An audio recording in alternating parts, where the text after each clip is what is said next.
The rain lashed against the large circular window of the workshop, blurring the ruins of the city outside. The world hadn't seen a bloom in 50 years. The ash fell and the green died. But inside, amidst the clutter of gears, blueprints, and steam pipes, Elara refused to let the memory of spring fade. She wiped a smudge of grease from her cheek, pushing back messy auburn hair with hands trembling from caffeine and exhaustion. On the workbench before her sat the culmination of her life's work, Orion. He was a 7-foot giant of polished brass and oxidized copper, his chest housing a glass chamber that was currently dark. He sat lifeless, head slumped forward, a masterpiece of metal waiting for a soul. Elara picked up the glowing blue crystal with her tongs. It pulsed with light, illuminating the determination in her eyes.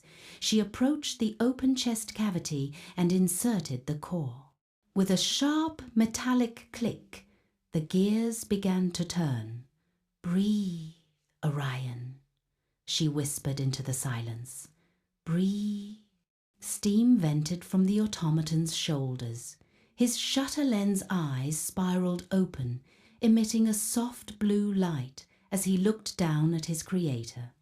He didn't speak, he didn't need to. As he clenched and unclenched a massive brass fist, he knew his purpose: to bring back what was lost. Elara led him to the heavy iron door at the back of the workshop, turning the rusted valve wheel until it groaned open. A cold wind howled from the darkness beyond.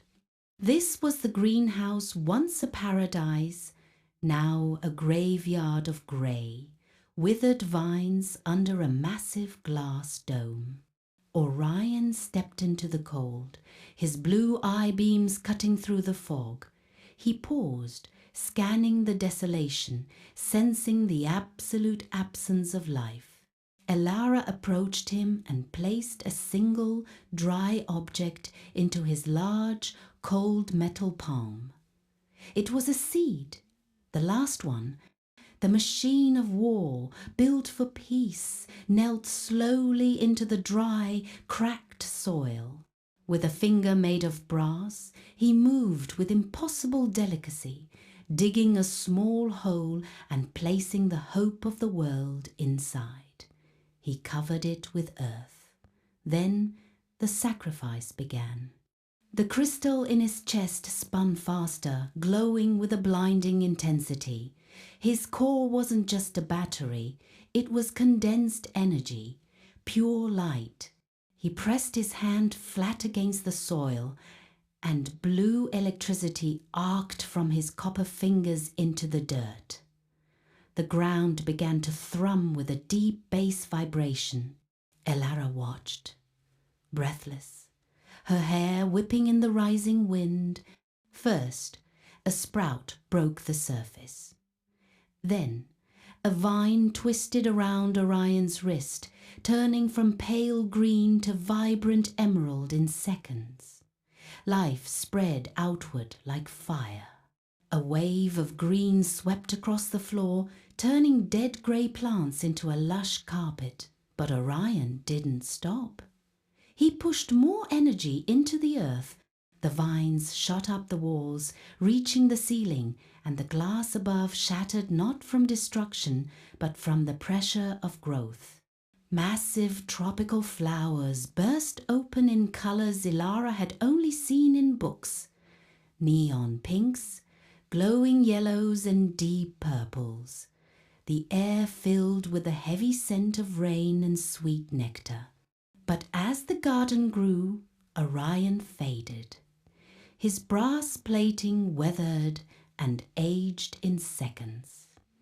Elara saw the light in his chest turn from bright blue to a dim, pulsating violet. She ran through the waist-high ferns, pushing aside giant leaves. "Stop!" she screamed, grabbing his vibrating shoulder. "You'll drain yourself completely."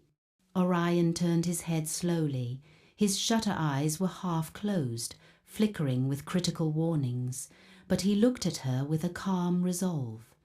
A machine cannot feel fear, but it can understand duty. He reached up with his free hand and gently touched a flower blooming on his own shoulder.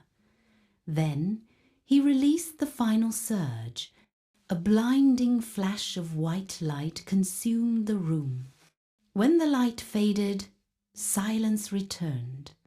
The greenhouse was now a dense, thriving jungle. In the center, Orion remained kneeling, motionless. Elara touched his faceplate. It was cold. There was no steam, no hum of gears. The crystal in his chest was dark grey and cracked. He was just a statue now. Elara leaned her forehead against his metal chest and wept, surrounded by the beautiful, cruel nature she had prayed for.